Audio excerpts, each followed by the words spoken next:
Now, the final issue that I want to highlight today is that we will confirm the outcome of our weekly review of COVID levels of restriction tomorrow.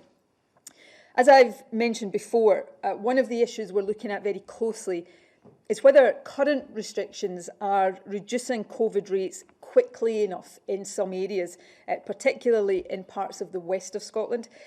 These areas that have stable but still stubbornly high prevalence of the virus. And stubbornly high prevalence causes us concern for a number of reasons, two in particular that I want to highlight just now.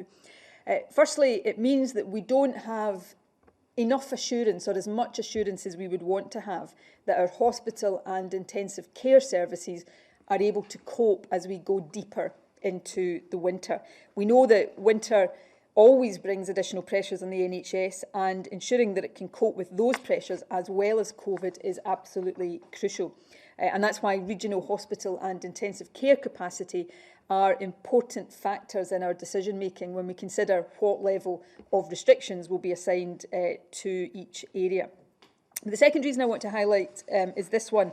Stubbornly high prevalence means that we might have less flexibility to offer some limited and careful easing of restrictions over the Christmas period, which we are very keen to do, and I'm sure all of you are very keen for us to do as well.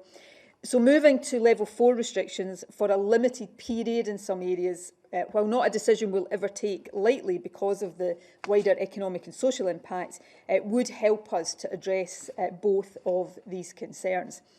More generally, and this is something we should all bear in mind at any level of restrictions, especially as we all get more and more fed up of them, is that every time we stop someone, especially someone who is older or more vulnerable, becoming infected with COVID, we give them the chance of living into the era, which is now firmly on the horizon, when better therapies, vaccines, testing and treatments will be available.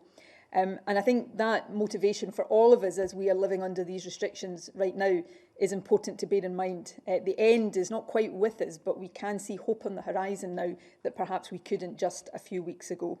So these issues are ones that we're currently considering very closely, especially in relation to Lanarkshire, Glasgow and some surrounding parts of the west of Scotland. The Government's final decision will be taken by the Cabinet tomorrow morning, and then I will set that out to Parliament tomorrow afternoon.